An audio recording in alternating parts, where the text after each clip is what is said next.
നമസ്കാരം. പ്രദക്ഷിണത്തിലേക്ക് ഏവർക്കും സ്വാഗതം. പ്രദക്ഷിണത്തിൻ്റെ ഇന്നത്തെ എപ്പിസോഡിലൂടെ ജാതകത്തിലെ അല്ലെങ്കിൽ ഗ്രഹനിലയിലെ വിദ്യായോഗത്തെക്കുറിച്ചും അല്ലെങ്കിൽ ഉന്നത ഉദ്യോഗം നേടാനുള്ള ഗ്രഹസ്ഥിതികളെക്കുറിച്ചും വിവരിക്കുന്നു. ഇനി വീഡിയോയിലേക്ക് കിടക്കാം. നിങ്ങൾ ഓരോരുത്തരുടെയും ജാതകത്തിൽ ഉയർന്ന വിദ്യാഭ്യാസവും ജോലിയും നേടാനുള്ള യോഗമുണ്ടോ? ഓരോ വ്യക്തിയുടെയും ഗ്രഹനില എപ്രകാരം ഫലപ്രദമായി വന്നാലാണ് ഉയർന്ന വിദ്യയും ജോലിയും നേടാൻ സാധിക്കുകയെന്ന് നമുക്ക് നോക്കാം. ഇത്തരത്തിൽ ഇനി പറയുന്ന രീതിയിലുള്ള ഗ്രഹങ്ങളുടെ ചില യോഗങ്ങളും സ്ഥിതികളും വിദ്യായോഗത്തെയും മികച്ച ഉദ്യോഗയോഗത്തെയും സൂചിപ്പിക്കുന്നു.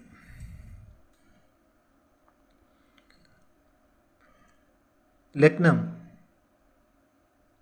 2, 4 ഭാവങ്ങളുടെ അധിപന്മാരായ ഗ്രഹങ്ങളും ബുധനും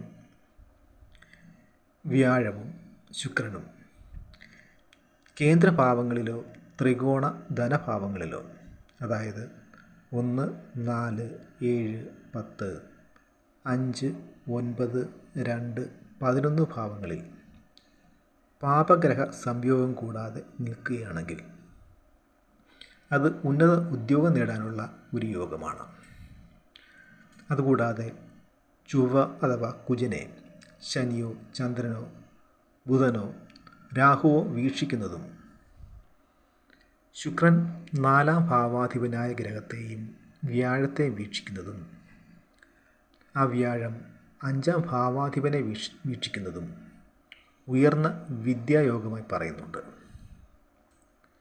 കൂടാതെ 2ാം ഭാവത്തിൽ ബുധൻ ഉച്ചനായോ ബലവാനായോ നിൽക്കുക, ബുധശനിമാർ ഉച്ചസ്ഥരായും 5ാം ഭാവത്തിൻ്റെ ആധിപത്യമുള്ള ഗ്രഹം ചന്ദ്രനോട് കൂടെ നിൽക്കുക, ഗുരുവും ശുക്രനും ചേർന്ന് 2ാം ഭാവത്തിൽ നിൽക്കുക, 4ാം ഭാവത്തിൻ്റെയോ 5ാം ഭാവത്തിൻ്റെയോ അധിപന്മാരായോ ഗ്രഹങ്ങൾ യോഗം ചെയ്ത് 4, 10 ഭാവങ്ങളിൽ നിൽക്കുക, ആദിത്യനും ബുധനും ഒരുമിച്ച് കേന്ദ്ര ത്രികോണ ഭാവങ്ങളിലോ 2ലോ 11ലോ നിൽക്കുക. ഇപ്രകാരം വന്ന ജാതകൻ ഗണിത സംബന്ധിയായ വിഷയങ്ങളിൽ അഗ്രഗണ്യമുള്ള ആളായിരിക്കുമെന്ന് പറയുന്നു. ഇതുകൂടാതെ 2ാം ഭാവാധിപനും വ്യാഴവും ചേർന്ന് കേന്ദ്ര ത്രികോണ ഭാവങ്ങളിൽ നിൽക്കുക, കുജനും ചന്ദ്രനും ചേർന്ന് 2ൽ നിൽക്കുക, ശുക്രൻ 4ാം ഭാവത്തിൽ നിൽക്കുക. ഇങ്ങനെയൊക്കെയുള്ള ജാതകൻ സംഗീതവുമായി ബന്ധപ്പെട്ട മേഖലകളിൽ പ്രവർത്തിക്കുന്ന ആളായിരിക്കും. സൂര്യൻ നിൽക്കുന്ന രാശിയിൽ നിന്നും ചൊവ്വ 10ാം ഭാവത്തിൽ നിൽക്കുകയാണെങ്കിൽ അത് ഉന്നത ഉദ്യോഗത്തിനുള്ള ഒരു ലക്ഷണമായി പറയുന്നുണ്ട്. അതുപോലെ തന്നെ ബുധൻ 2 നിൽക്കുമ്പോൾ ജനിക്കുന്ന വ്യക്തി ധനവാനായും വിദ്യാഗുണവും മറ്റനേകം ഗുണങ്ങളുള്ളവനായും പറയുന്നു. സമുദായ അഷ്ടവർഗ പ്രകാരം ലഗ്നത്തിലും 4ലും 7ലും 30ലധികം അക്ഷങ്ങൾ വീതമുണ്ടെങ്കിൽ ജാതകൻ രാജകീയ പദവികളുള്ള അധികാര സ്ഥാനങ്ങളിലുള്ള ആളായിരിക്കും. ഇനി സർക്കാർ ജോലിക്കുള്ള ചില യോഗങ്ങൾ നോക്കാം. ധനു, മീനം, മകരം, കർക്കടകം ഈ രാശികളിൽ ഒന്നിൽ കുജൻ നിൽക്കുക. അതുപോലെ തന്നെ ധനു, മേടം രാശികളിൽ ആദിത്യൻ നിൽക്കുക. കന്നി, ധനു രാശികളിൽ ബുധൻ നിൽക്കുക. ധനു, മീനം, വൃശ്ചികം, ചിങ്ങം ഈ രാശികളിൽ വ്യാഴം നിൽക്കുക. മകരം, മീനം, ധനു എന്നീ രാശികളിൽ ശനി നിൽക്കുക. വൃശ്ചികം, മകരം രാശികളിൽ ചന്ദ്രൻ നിൽക്കുക.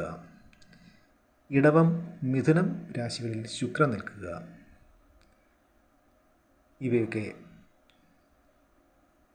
ജാതകന് സർക്കാർ ജോലി ലഭിക്കാനുള്ള സാധ്യത നൽകുന്നവയാണ്. എന്നാൽ ഗ്രഹങ്ങൾക്ക് ബലവും ശുഭയോഗവും അല്ലെങ്കിൽ ശുഭദൃഷ്ടികളും നീചത്ത് നിൽക്കുന്ന ഗ്രഹങ്ങൾക്ക് നീചഭംഗത്വവും ഉണ്ടായിരിക്കണമെന്നുള്ളതും നിർബന്ധമാണ്.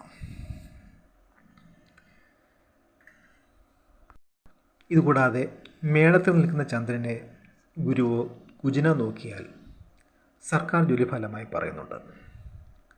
അതുപോലെ തന്നെ കർക്കിടകത്തിൽ നിൽക്കുന്ന ചന്ദ്രനെ കുജൻ അഥവാ ചൊവ്വ നോക്കിയാൽ പട്ടാളത്തിലോ പോലീസിലോ നിയമവകുപ്പിലോ ഉദ്യോഗഫലമായി പറയുന്നു. കുജൻ സ്വക്ഷേത്രത്തിലോ ഉച്ചത്തിലോ ബലവാനായി നിൽക്കുകയും കുജനെ വ്യാഴം വീക്ഷിക്കുകയും അതോടൊപ്പം ആ കുജന് ലഗ്നാൽ ഏതെങ്കിലും ഒരു ത്രികോണ സ്ഥിതി വരികയും ചെയ്താൽ സർക്കാർ സംബന്ധമായ ജോലി തന്നെ ലഭിക്കും. അതുപോലെ വർഗോത്തമം ചെയ്ത് കർക്കിടകത്തിൽ നിൽക്കുന്ന ചന്ദ്രനെ ജലരാശിയായ മീനത്തിൽ നിന്നുകൊണ്ട് വ്യാഴം വീക്ഷിക്കുകയും ആ വ്യാഴത്തിന് 4-ാം ഭാവത്തിൻ്റെ ആധിപത്യം ലഭിക്കുകയും ചെയ്താൽ ജാതകൻ തീർച്ചയായും ഉയർന്ന ജോലി അലങ്കരിക്കുന്ന ആളായിരിക്കും. ചന്ദ്രൻ്റെ 10-ാം ഭാവത്തിൽ ശുദ്ധനായ ഒരു ഗ്രഹം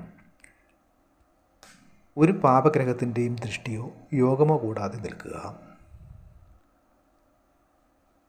കൂടാതെ ചന്ദ്രലഗ്നത്തിൻ്റെ അധിപനായ ഗ്രഹം ശുഭനായിരിക്കുക എന്നിങ്ങനെ യോഗമുണ്ടായാൽ ഉയർന്ന ഉദ്യോഗം, കീർത്തി, ധനം ഇവ ഫലമായി പറയുന്നുണ്ട്. അതുപോലെ തന്നെ ബുധൻ കുജനോടുകൂടി ശുഭഗ്രഹങ്ങളുടെ ക്ഷേത്രത്തിൽ നിൽക്കുകയോ അല്ലെങ്കിൽ കുജൻ ശുഭഗ്രഹയോഗം ചെയ്ത് സൂര്യൻ്റെ ദൃഷ്ടിയോടുകൂടി ശനി ക്ഷേത്രത്തിൽ നിൽക്കുകയോ ചെയ്താൽ ജാതകൻ ഉന്നത വിദ്യാഭ്യാസ യോഗമുള്ളവനായി തീരുന്നതാണ്. അതുപോലെ തന്നെ വ്യാഴത്തിൻ്റെ ക്ഷേത്രമായ ധനുവിൽ ബുധൻ നിൽക്കുമ്പോൾ ജനിക്കുന്ന വ്യക്തി സർക്കാർ ശമ്പളം വാങ്ങുന്നവനായും ഭരണാധികാരമുള്ളവനായും ജ്യോതിഷത്തിൽ പറയുന്നു. ഇനി മേൽപ്പറഞ്ഞ ഫലങ്ങളൊക്കെ അത് പൂർണ്ണമായി ലഭിക്കണമെങ്കിൽ അല്ലെങ്കിൽ അനുഭവവേദ്യമാകണമെങ്കിൽ ഇനി പറയുന്ന ദോഷകരമായ അവസ്ഥകളിൽ ഒന്നുപോലും ജാതകത്തിൽ അല്ലെങ്കിൽ ഗ്രഹനിലയിൽ ഉണ്ടായിരിക്കാൻ പാടില്ല. അവ ഇനി പറയുന്നവയാണ്. ഭാവത്തിൻ്റെ അധിപന് ബലമില്ലാതെ വരിക, അതുപോലെ തന്നെ ഭാവത്തിന് ബലമില്ലാതെ വരിക, കാരക ഗ്രഹത്തിന് ബലമില്ലാതെ വരിക, ഭാവാധിപൻ്റെ ഇരുവശത്തും പാപന്മാർ നിൽക്കുക, കാരക ഗ്രഹത്തിൻ്റെ ഇരുവശത്തും പാപന്മാർ നിൽക്കുക, ഭാവാധിപന് പാപയോഗമോ പാപഗ്രഹങ്ങളുടെ ദൃഷ്ടിയോ ഉണ്ടാവുക, ഭാവാധിപന് ശത്രുയോഗമോ ശത്രുദൃഷ്ടിയോ ഉണ്ടാവുക, ഭാവത്തിൽ ശത്രുയോഗമോ ശത്രുദൃഷ്ടിയോ ഉണ്ടാവുക, ഭാവാധിപന് ശുഭയോഗമോ ശുഭദൃഷ്ടിയോ ബന്ധുയോഗമോ ബന്ധുദൃഷ്ടിയോ ഇല്ലാതെ വരിക, ഭാവത്തിൽ ഭാവാധിപൻ്റെ ബന്ധുയോഗമോ ബന്ധുദൃഷ്ടിയോ ഇല്ലാതെ വരിക. അതുപോലെ തന്നെ ഭാവാധിപ ഗ്രഹത്തിൻ്റെ 4, 8, 12 എന്നീ ഭാവങ്ങളിൽ പാപഗ്രഹങ്ങൾ നിൽക്കുക, ഭാവത്തിൻ്റെ 4, 8, 12 പാവന്മാർ നിൽക്കുക. അതുപോലെ കാരക ഗ്രഹത്തിൻ്റെ 4, 8, 12 ഭാവങ്ങളിൽ പാവന്മാർ നിൽക്കുക, ഭാവാധിപൻ്റെ ത്രികോണരാശിയിൽ പാവന്മാർ വരിക, ഭാവത്തിൻ്റെ ത്രികോണരാശിയിൽ പാവന്മാർ വരിക, കാരകഗ്രഹത്തിൻ്റെ ത്രികോണരാശിയിൽ പാവന്മാർ വരിക എന്നിവയൊക്കെ മേൽപ്പറഞ്ഞ ഫലങ്ങളെ ഇല്ലാതാക്കുന്നവയാണ്.